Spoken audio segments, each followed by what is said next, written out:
100 yards of football welcomes to today's show a distinguished guest with a distinctive football journey, where his origin began in the San Fernando Valley region of Los Angeles, where he went on to letter in 4 sports at Notre Dame High School, lettering in track and field, baseball, basketball, where the skill sets from those sports were transferable into football. And it was in football that our guest would shine and flourish, and he would go on to accept a football scholarship from Colorado State University to compile 99 receptions for 1,057 yards to finish 4th on the school's all-time receivers list. In 1985, our prestigious guest was drafted in the 12th round by the Kansas City Chiefs to a playing career in the NFL for over a decade. A valuable two-way player at long snapper and tight end. He played so nice, the Atlanta Falcons had to sign him twice. Ladies and gentlemen, please welcome to 100 Yards of Football, presenting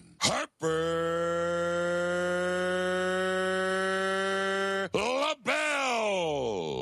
Now, on 100 Yards of Football, a well-known name in the world of football, coming in at 6'1", 188 pounds. He became known as a high school senior as an all-state running back out of the state of Oklahoma, where that honorarium would garner him a collegiate scholarship to Northeast Oklahoma on the competitive and tough JUCO circuit, where as a freshman, today's guest recorded 5 interceptions, helping Northeast to a national junior college championship. And he finished up his time strong at Northeastern in his sophomore season with 9 games played, making 60 tackles with 4 INTs and 12 passes defensed. In his time at Northeastern Oklahoma, the football program went 19-1. He then transferred to Oklahoma University, where in his junior year, he recorded 56 tackles with 2 INTs. His senior year campaign, he became a first All-Big 8 selection and would go on in 1984 to become the second-round pick, number 32, to the Atlanta Falcons, where he would become in 1988 the NFL interception leader. And in 1988, he was a Pro Bowl player. He concluded his NFL career in 1995 as a Super Bowl champion with the Dallas Cowboys. Our highly accomplished guest played with the Atlanta Falcons from 1984 to 1994 and with the Dallas Cowboys in 95, finishing his stellar career with 960 tackles, 30 interceptions, and 7.5 sacks with 1 TD scored. Ladies and gentlemen, please welcome and presenting Boomer Sooner,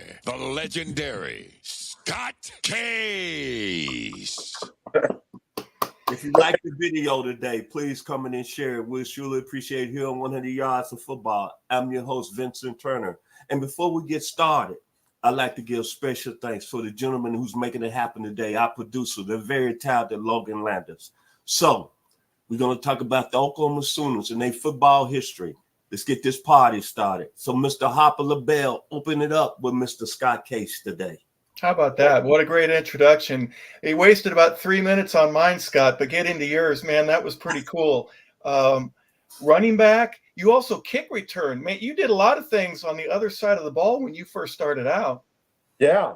I was, I didn't even play defensive back till I went to junior college. So I was a running back, and I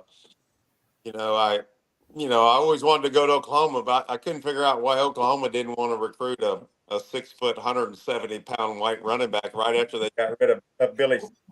Go figure. How come? Figure that out. So no, I went the JUCO route, but yeah, I did. I was a running back until. Okay, I'm gonna come with the real questions now. I respect you, Mr. LeBel. I'm gonna get right to the point. Please do. When did you realize that Oklahoma was a monster? Was it when back in, let's say, 1947, athletic director George Cross hired Bud Wilkerson? Then Wilkerson went 145, 29, and 4. And then with 17 Big 8 championships and 3 national titles, when did you really, at a young age, really understood that? Well, when you grow up in Oklahoma, one thing about Oklahoma is there's no, at the time there was no pro sports. Now we have the Thunder, obviously. But there's no pro football, and so you're either an Oklahoma fan or an Oklahoma State fan, and it's about 90% to 10%. And so I grew up. I was Oklahoma all the way. You should think, when I was, oh gosh, a little fella. My room was completely decked out, man. I had Oklahoma wallpaper. Now this is a real fan. I had an Oklahoma toilet seat. All right, so that's wallpaper. I had the bed, the bedspread, the whole 9 yards. I knew everything about every player, and I could reel off, man, back in the day, and those great teams in the '70s and the early '80s, and I just knew everything about every one of those players. I lived and breathed that, so it's been in me for a long, long time. Mr. Harper. There's so many things to go over, but for you specifically, when did that possibility of you being able to go there start to come into fruition? Had you been on and my second part of the question, had you been on the campus before you were recruited, and what was that like for you? Well, there used to be back in the day. I don't know that they still do that now, but there used to be a Barry Switzer football camp.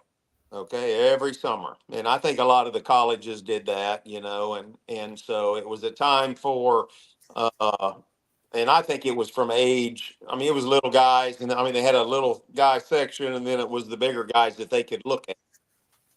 I went to that camp, and it's kind of funny because in my basement, I've got some old pictures of the Barry Switzer football camp, and in every picture, there's probably 200 campers at those camps for the week, and I was probably in sixth, seventh grade, eighth grade. And I went all the way up. But in every one of those pictures, I'm standing directly behind Barry Switzer in the picture. And I used to fight for that. Okay. That wasn't no joke. And they line up for pictures, and I'd go up and I'd stand right behind him, and they'd be going like, "Move down." I'd be like, "No, we ain't moving down. We ain't moving." And so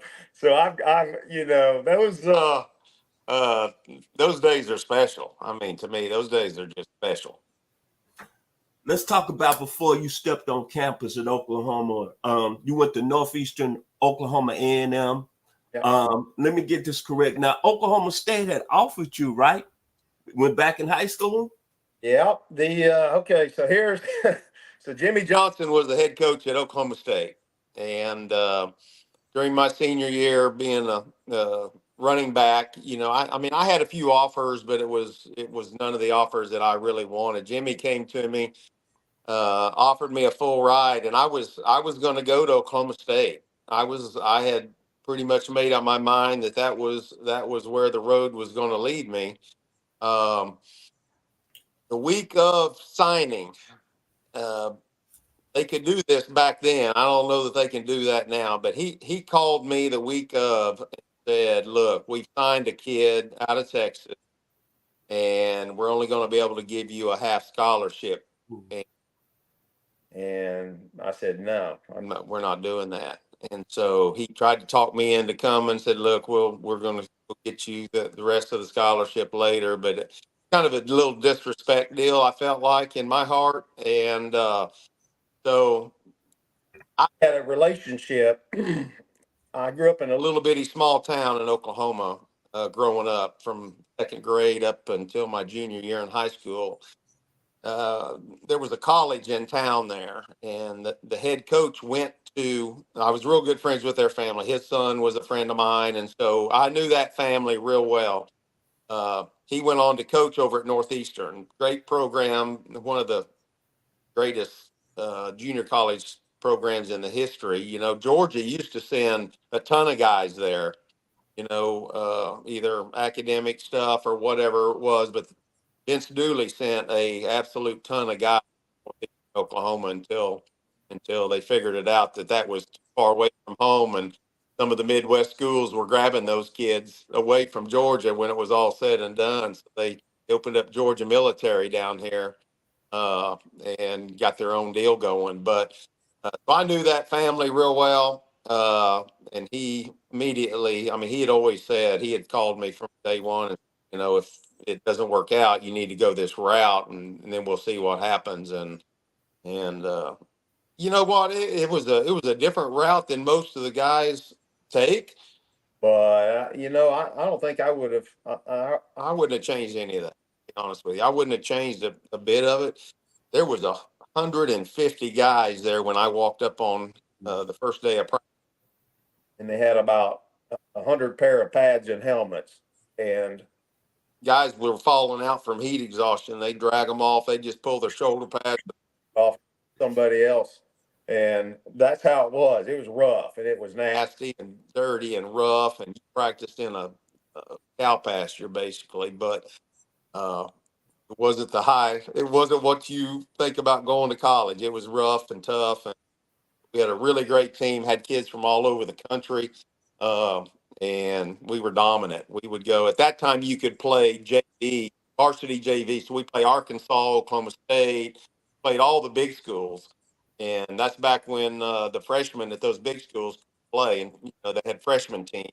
So they had we would play their JVs. I mean, just you know, those were all 5-star, 4-star kids. I mean, we were beating guys 60-0, you know, on a Saturday. And so it was a lot of fun. And I met my wife there. So that's probably the best thing.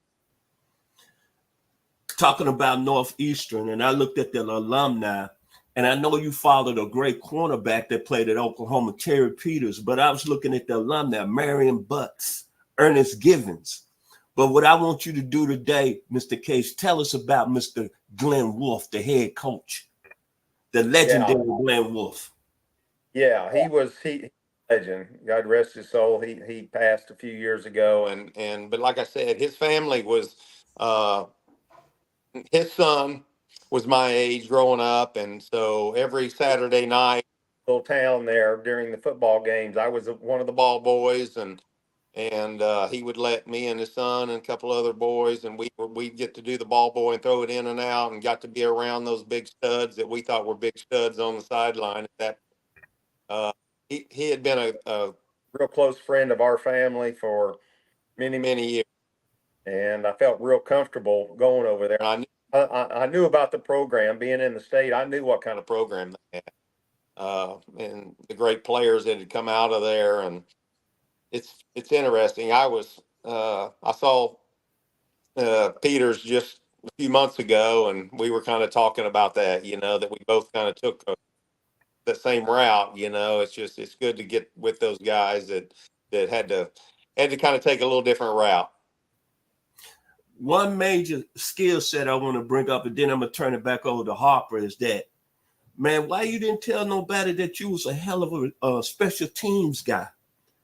In your sophomore season there at Northeast, man, you returned 3 punts for touchdowns. You averaged almost 19 yards a game, 19 yards returning punts. Why we didn't know that? Yeah, that was my running back coming back in.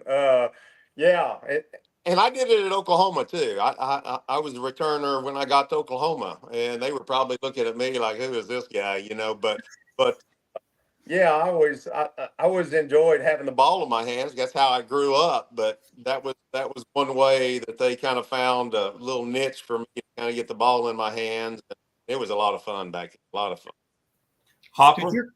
Did your coaches at Northeastern have anything to do with clearing that road or the path, or did Barry already know about you at Oklahoma by your sophomore year and ready to recruit you? How much of a difference did the coaches make before you ended up walking on in Norman?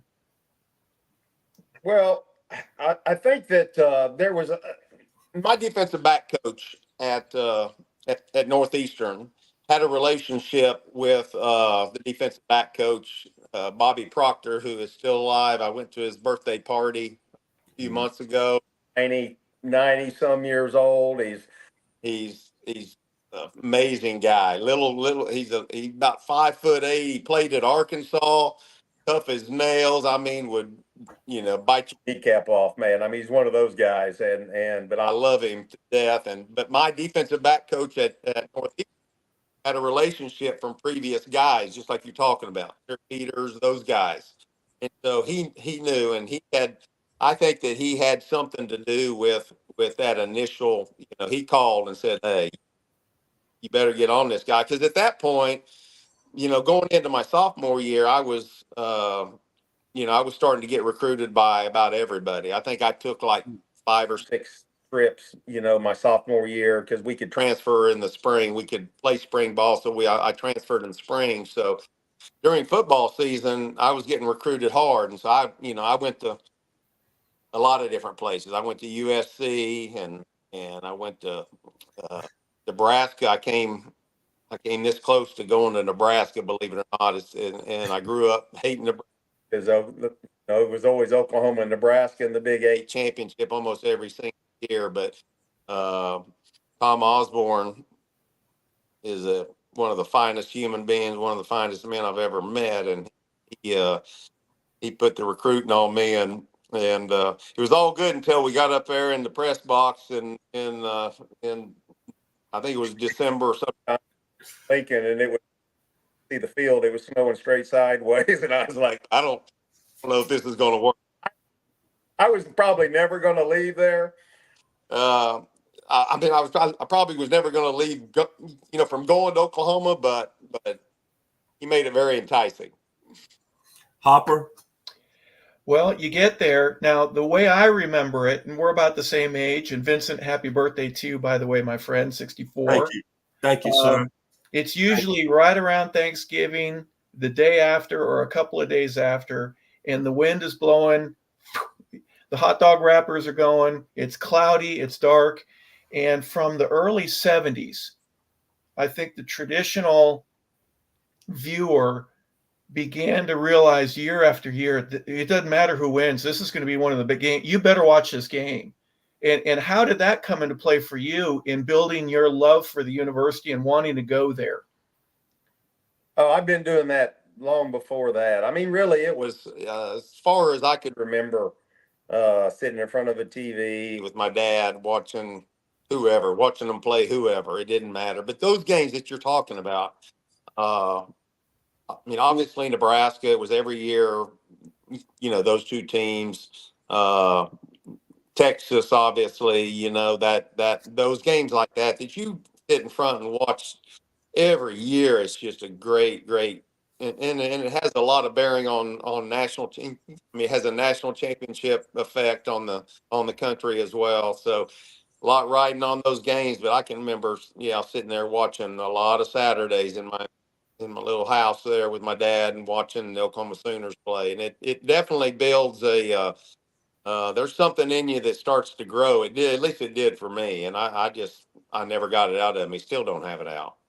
Who are some of the guys that you developed a hero status with in terms of some of the players, the guys that you wanted to emulate when you ended up getting a little bit older?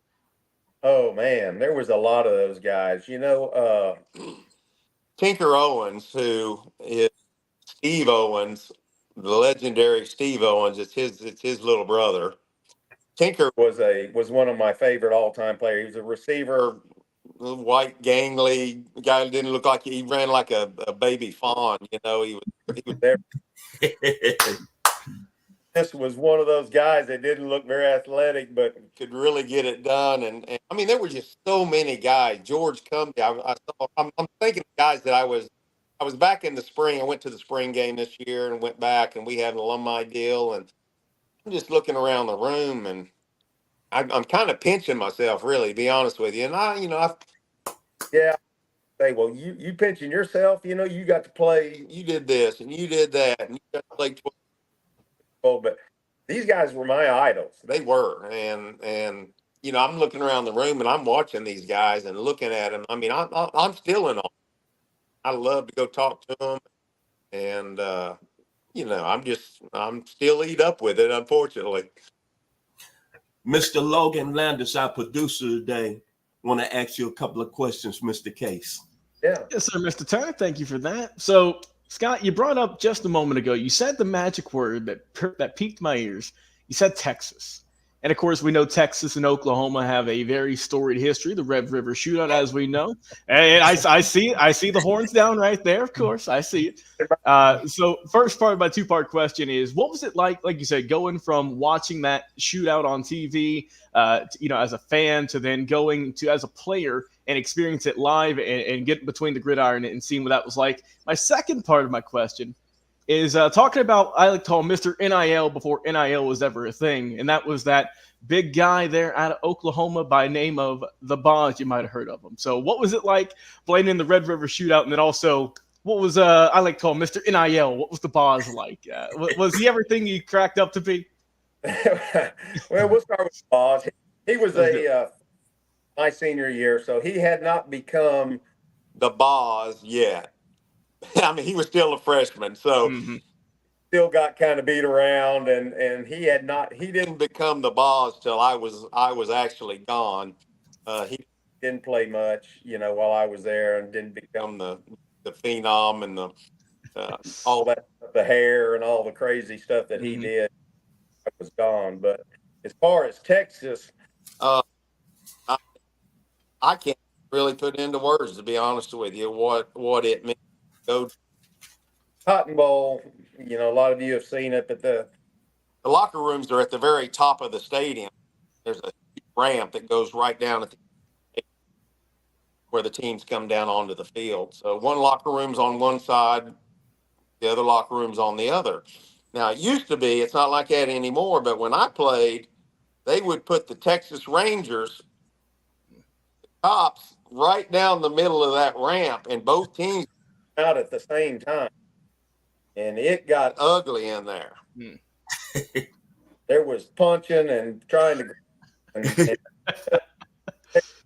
were trying to hold people back, but the atmosphere of that place it's second to none. And I played in a lot of places.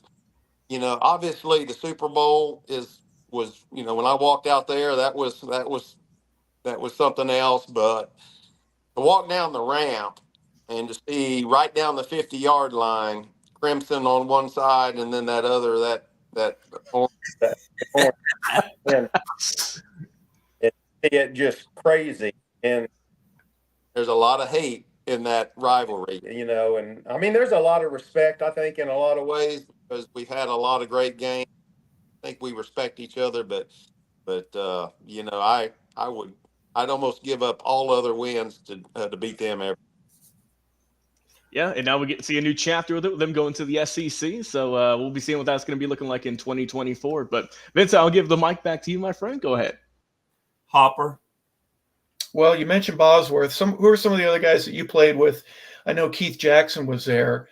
Quarterbacks, running backs. Vincent can go through all the names in particular, but who are the guys when you look around in the locker room and go, how on earth can we not win without these guys? I mean, we got talent, you got speed, you got size, you got smart guys, you got guys that love football. They're all together at this.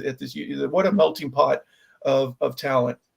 Yeah, it was crazy, really, to just to be a part of a program like that. Like I said, it was a dream, and able to walk in the locker room and look around at the guys, and I knew a lot. When I got to Oklahoma, it was the spring of my sophomore season, so I knew a lot of those guys already from playing in high school that had went straight from high school to there.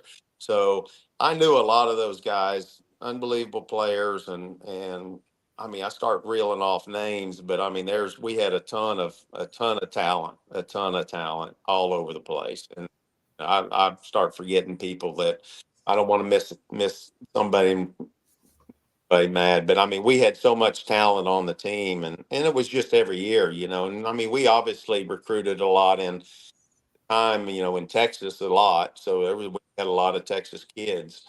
That's probably why the big rivalry down there was so heated so often. I got 2 points I want to make. You was there in 82, 83, and I was going over my notes last night, and I said, man, you played cornerback and safety, right? Yes. And I said to myself, you know what? This gentleman right here had to go against this in practice every day. I'm going to call it the track meet. What I mean by the track meet, playing corner and safety, and you going against guys that can go 4-4, 4-5, Chet Winters, Stanley Wilson, Spencer Tillman, Buster Rhymes, Derek Shepard. And I know about Danny Bradley because I saw him playing high school in Pine Bluff. Kelly Phelps, Fred Sims. I want to ask you, Mr. Case. Now, you had to be pretty fast and skilled yourself because that was speed. Yeah. And playing the wishbone. What was that like going against that every day in spring practice and in practice? And then let me throw another name in there. The young man who everybody thought was going to be the greatest coming out of Philadelphia, Mississippi, by the name of Marcus Dupree, who had over 5,000 yards in high school. Man, what was it like? God and blessed you, man. Tell us about that. Yeah. Those names are bringing back a lot of cool memories, man. I mean, a lot of great memories, and yeah, I know. That's a cool thing about going back and seeing those guys. It just stirs up a lot of. I can remember.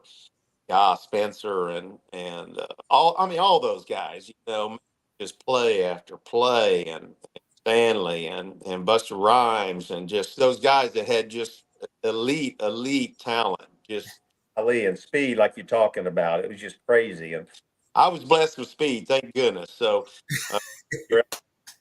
real trouble, but no, those guys were all super talented guys. I mean, and good dudes.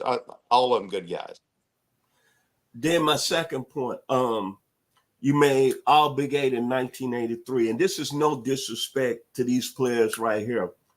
Back then, I was following college football like it was no tomorrow. So I knew about a lot of players. And then I had some first cousins that lived in Oklahoma City. Yep. Then I have a cousin that graduated from Oklahoma. So I was very, very in tune with the program. Can you explain to me, was this a political stance here? How in the world you wasn't voted first team All-American in Terry Kennard, no disrespect, Terry Holt, no disrespect, Jerry Gray, no disrespect, and Don Rogers, no disrespect. Man, how they keep you out the first team that year, man? All-American. Oh, it is what it is. It really got under, I'll be honest with you, it bothered me and got under my skin. And so, I mean, hey, it's all right to have a little chip on your shoulder, I mean, it's all right to get a little fire going. And so it didn't change who I was or what I did there or what I did later on. Those guys went on. Some of them had good careers. Some of them, didn't, but yeah, I mean, it definitely, I mean, everybody wants a little respect, and all of that. So, it was I think Terry Hogue was the one that took my spot on the All-American team. But hey, he was a great player, living in Georgia. I know what those people thought about him. So he was a good player and had a good career. So, it is what it is. Harper.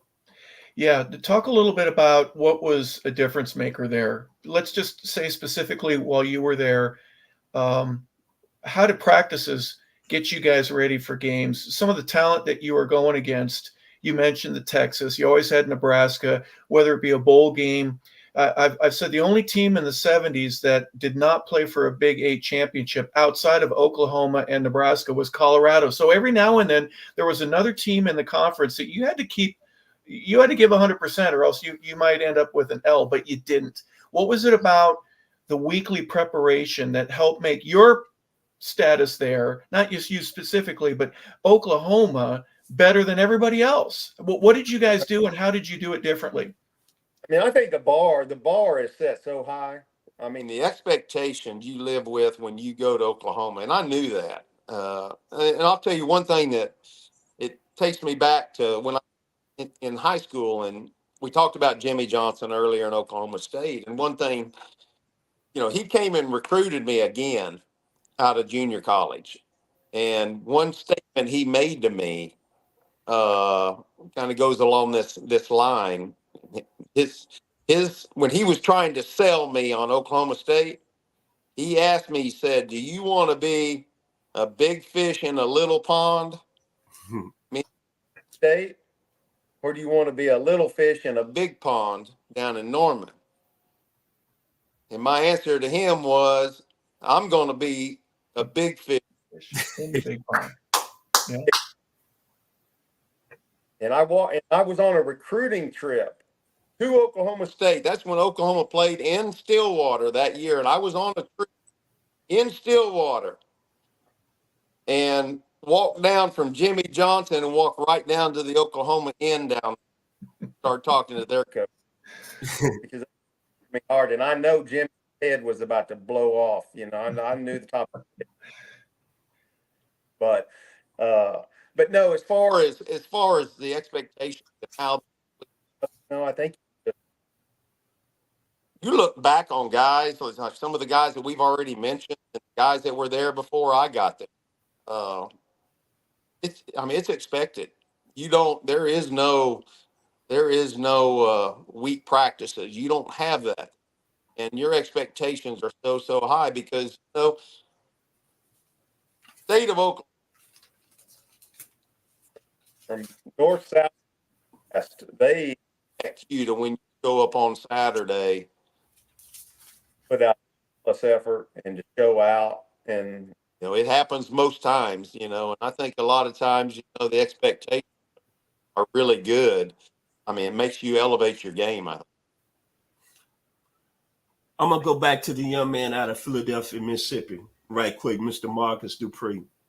Let's say that the situation didn't work out as it did, and let's say Marcus really turned out to be a guy to be a tremendous football player. Let's say he played all 4 years at Oklahoma and went on to the National Football League. You being around in that period of time and listen to what I'm saying, let's say he did all that correct. How good could he be as a running back? Bar none the best. Absolutely. Absolutely one of the top. I would put him as a top 5 guy to ever play. Wow. If he stayed in what he went through the process just like everybody else did. He was absolutely a freak of nature. He was one of the first guys that back in the day, back in the 70s, 80s, the backs, Billy, Stanley Wilson, those guys, they're 210, hey, he's 240 pounds. And he's the fastest guy on the field, and not by a little bit, by a lot. Okay. And I saw him do some things. We played in Missouri one time, and they had a really good defensive back. Won the Big 8 track sprint championship. Played safety for him. And I'll never forget it. Marcus took off down the sideline. I had supposed to be the fastest guy in the Big 8.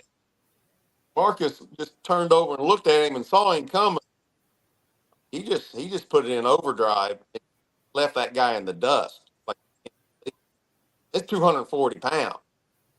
And super talented. Had it all, and experience. I think I've talked to Marcus about it a bunch. I think his experience at Oklahoma was really, really good. He loved Oklahoma, and he still does, and he's part of the program everywhere. I see him a lot, and I think he wishes that things would have been different. I think he got some really, really bad advice back in the day. He had I don't know what you want to call it, but I'll call him a handler. And he had a guy that mentor supposedly of the family and was really leading him in some of his decisions and took him down the wrong path. And it all started, we played in the Fiesta Bowl his freshman year. He had gone home for Christmas and hadn't worked out and had kind of ballooned up. And Marcus is a big guy and he's a little bit overweight, but we played out in Tempe, Arizona, and I think Marcus had like I mean, it was over 200 yards in the first half, but just ran out of gas. Completely ran out of gas. Completely exhausted, and didn't do much later on in the game. And Barry kind of got on him, which got on him. Here's a 17, 18-year-old young man that got more talent alive almost. We come back here and he left after the Texas game for an off week. Is advised him not come back. That's where it all started, where the downfall. He would have been the greatest to ever come out of that conference for sure. And I really believe that if he had this went on, done the exact same thing in the pros. There's no doubt in my mind. He was one of the first big backs. He had more talent than I can. Mr. Harper. Well, you mentioned a very interesting point when you go back to the spring game. I imagine that the players today, even though they may not know everybody's name, just the fact that there's so many alumni that are interconnected. And then you've got the Heisman Trophy quarterbacks over the past few years. You told me a couple years ago, you said, you watch out for this Kyler Murray kid. He's about as big as a postage stamp, but can that guy play? And then I watched him completely different after you said that. And how did that turn out for him? And then you got Baker, you got White, you got all these great quarterbacks. Sam Bradford being another one. I don't want to forget any of the names, but you build off that tradition. And the cornerstone of what took place when Bud Wilkerson was there was carried over with Barry, which is carried over to when you were playing, to carried over into the early 2000s. And now that tradition has to be, and they invite you back. You love it, right? You get the chance to go see all your buddies, but the difference that it makes to the players now, talk about that. Well, I just think it's a world of difference. I think that even the older guys, that played back in the 70s, that played on those great teams, they love the kids that are playing now. I mean, they're watching every Saturday. These guys are not just like, well, they're off living their life and doing their thing. Dude, Oklahoma, when you get there, it's in your blood, and it doesn't leave. And it's an awesome weekend to go and to get with those guys. And like I said, you just see so many guys. I mean, of course, a lot of them, you got to look at their name tag because they don't look like they did when they did. Got to kind of look at it. And I did it when I was back in the spring. There's big guys, and I was looking at these guys. That guy walked up to him, had to look at his name, and some of these guys are just they're legends at Oklahoma. They're legends. And so, when you had the kind of success that you had, especially in a state like that, those people don't forget. Football runs deep there, and they love when they love that group all the way back, from the 70s on, and those names are still household names, even though they're getting pretty old now and played a long time ago, and most of the people in the stands were born after they got done. But they still know who they are. That's the legendary aspect of Oklahoma football. I'm going to tell you when I know you were special as a player. November 26, 1982. I'm 22 years old. I'm in my parents' house in Memphis, Tennessee. And I just told y'all earlier, I got relatives now that's from Oklahoma City. So we're watching that Nebraska and Oklahoma game simply because we wanted to see what Marcus Dupree was going to do in that football game. And I remember there was one play, I want to say in the second or third quarter. And Nebraska had that machine, Turner Gill, Mike Rozier. And I was a huge Roger Craig fan. And I think Roger Craig got a pitch. He was going upfield, and I see this guy, no disrespect, this white cornerback, kind of slim, look like he about 175, come up there, boom! Roger Craig gets up, He's struggling to the sideline. They had to come out there and help you off the field. But I said, you know what? As we said back in the neighborhood, the 901, that's that smoke. Talk about playing against Nebraska. Yeah. Your 2 years there. Now, I'm going to ask you this. Was their offense that good with Irvin Fryer, Mike Rozier, Turner Gill? They were unbelievable. You know, they won the national championship. I think it was the next year, I believe. But no, they got upset in the championship game against Miami. Miami. Yeah. They, you know, so you had Irving Fryer and you had, you know, Turner Gill, and you had now Mike Rozier was the starting running back. We heard him that game. They brought in some guy named Roger Craig that ended up he was he was okay. Right. Yeah. So yeah, Dave Remington you know, at center, and Dean Steinkühler at tackle, and I mean one after another. It was crazy. Super uber talented team, and so yeah, I mean, but that's what you know, that's what you live for. But those games like that, you know, games of the century, as they used to call them back in the day, when Johnny Rodgers and they all came to Norman, you know, number 1, number 2, and those are the games you live for. That's what's awesome about the history of Oklahoma football, is you can just go down the list and go get, you know, every year, game after game after game after game, just big games against big teams. Notre Dame, Miami, Penn State, Florida State, whoever it is, you're playing in a big game. Those are the ones you live for. That's what you want. That's where you want to play. Where you want to play on a Saturday.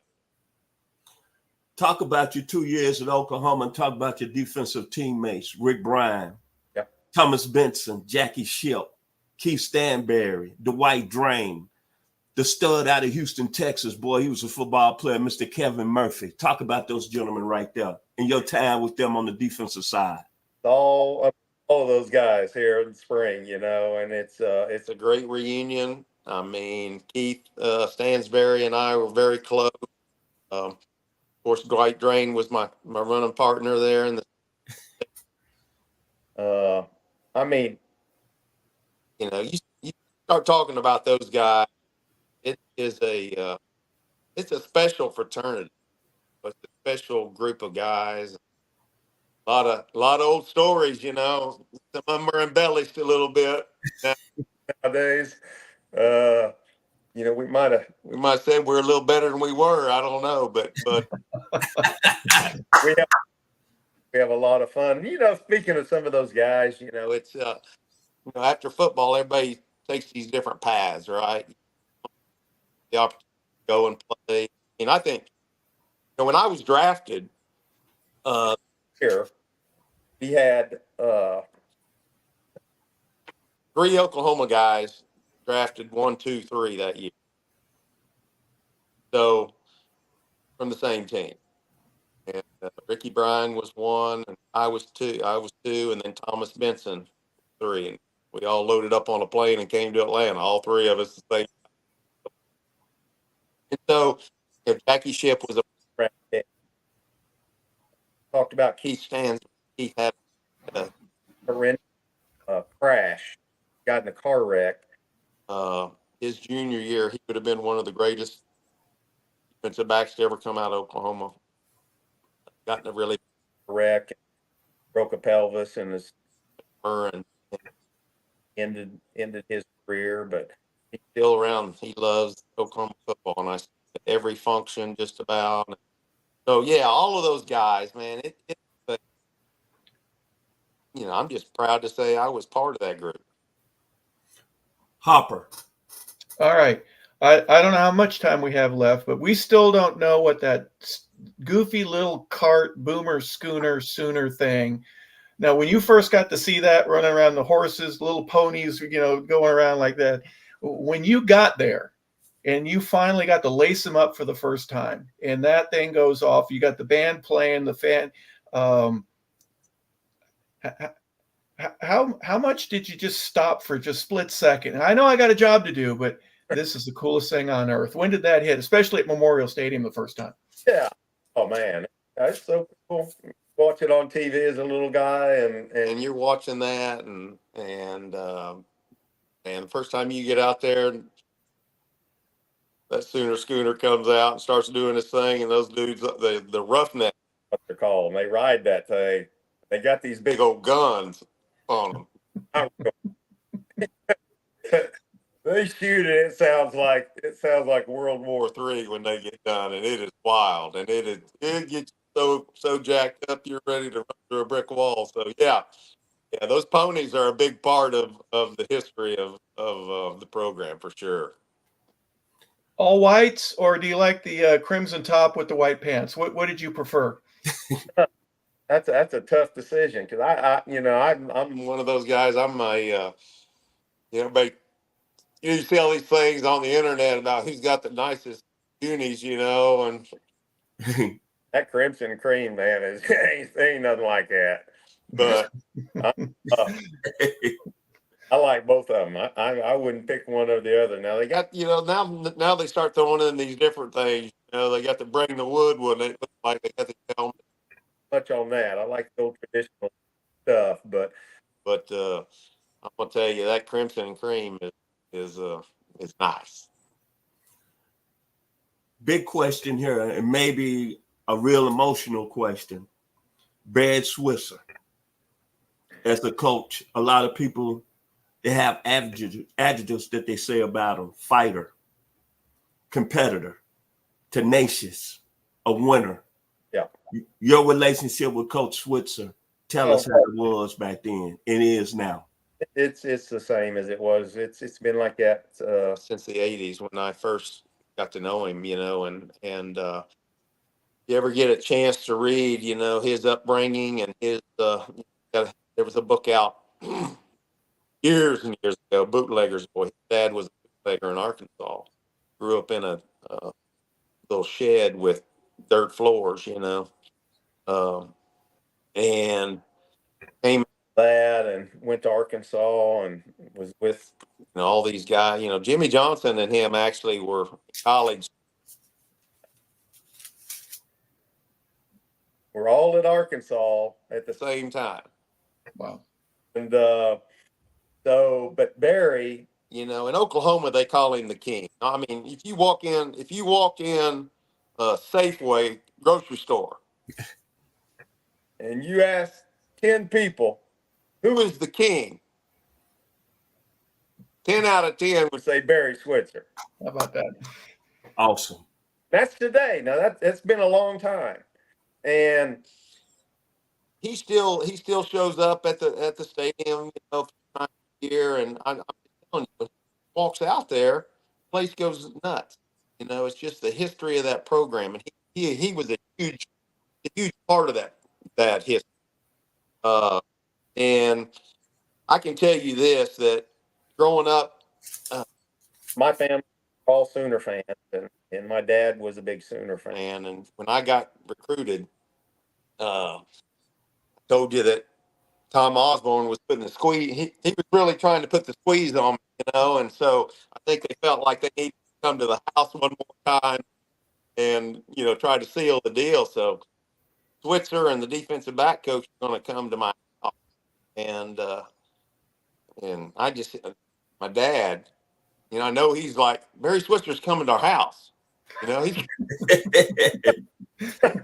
and so, he comes and he's giving me the spiel and putting the pressure on me, and all of that. And I mean, my dad was sold. I know that. I know my dad was sold.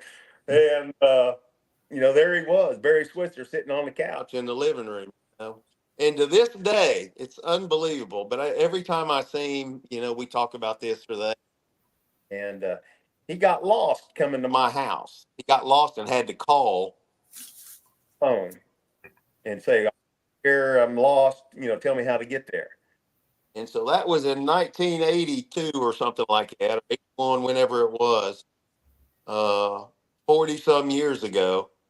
And he still tells that story about, man, I got lost coming over your house, And I'm sitting there thinking, how many kids has he recruited in his lifetime?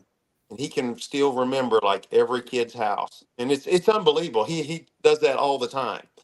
And I saw him, like I said, back in the spring, and he's certainly aging now. He's getting up there in age. I'm not sure how old Barry is, but I got to believe he's probably mid to late 80s, and didn't have a lot of time left. But man, what an impact he had on the University of Oklahoma. Harper, final question today from Mr. Scott Case. Well, Barry, in my opinion, and I'm only saying this because of what I observed, helped you get that Super Bowl ring because your family. Talk a little bit about the family of Oklahoma and how it went from Bud Wilkerson winning championships in the 50s to carrying on to where here we are in 2024. And guys are still going back, and the players love every bit of it.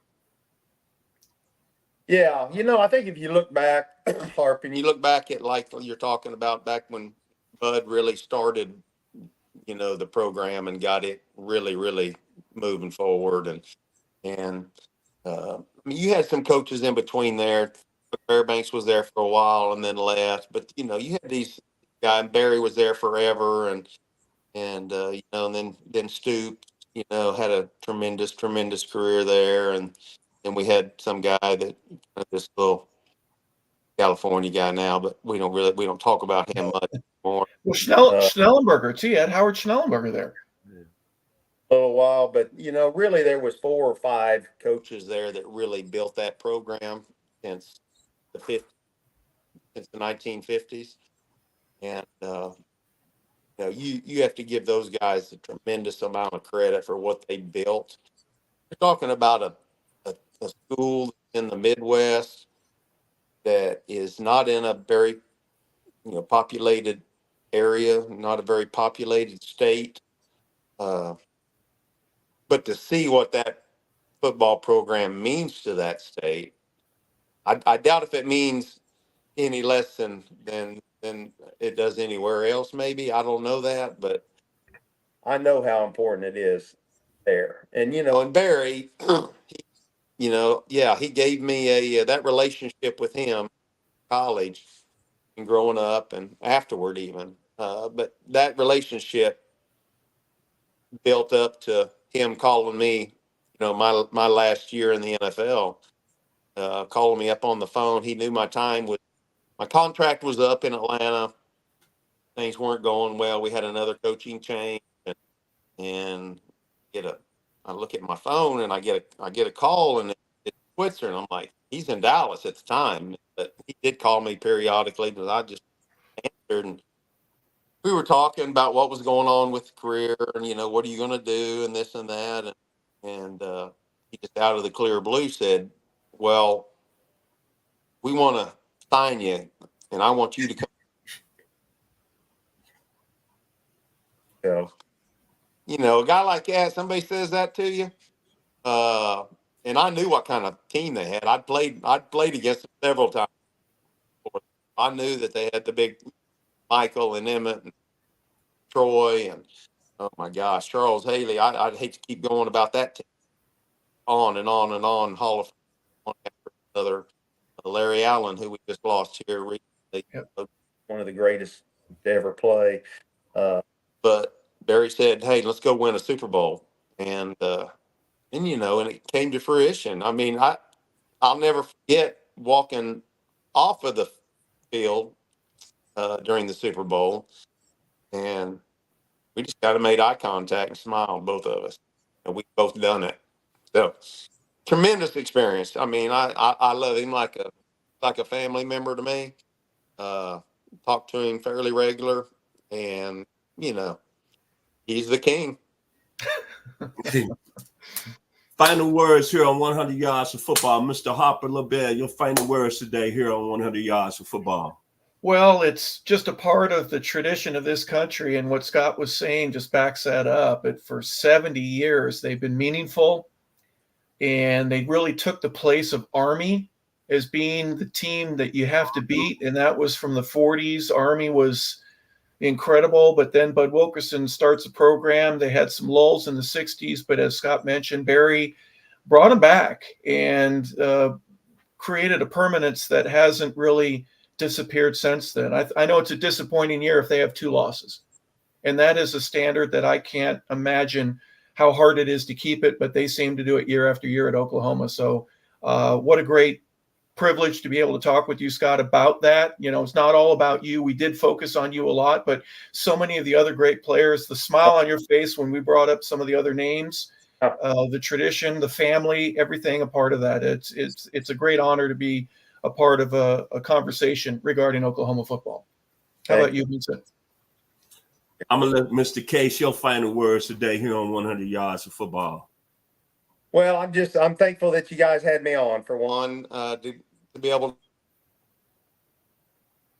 to. We lost Mr. Case. Probably internet problems. Mr. Landers? Yes, sir. It looks like Mr. Case looks like we might have lost him here at the moment. We'll see if he maybe hops back, maybe sees back there. Oh, well, looks like he might have dropped out, but that's how it goes sometimes. You know, that's how the internet is. I'm going to say today, my final words, it's been a blessing.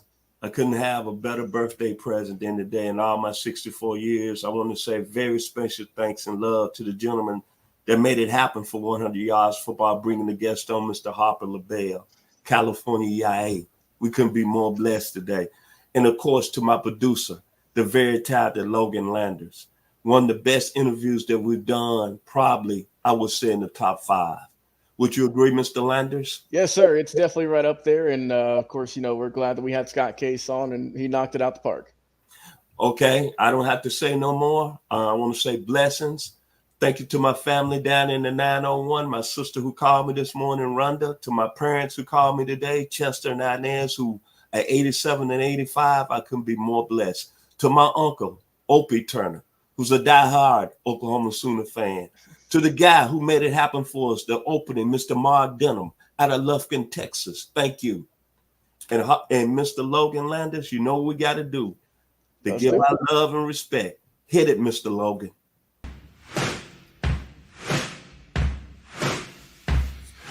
Now everybody, a stroke. Well, happy birthday again, Vincent. Yes, sir. Good show. Great to have Scott on, although we lost him, and hopefully we get to talk about Oklahoma football some other time. But what a thrill it was to bring back all those great memories. And all I have to say is this: thank you, Mr. LeBel. Boomer, Sooner. See you next week here on 100 Yards of Football.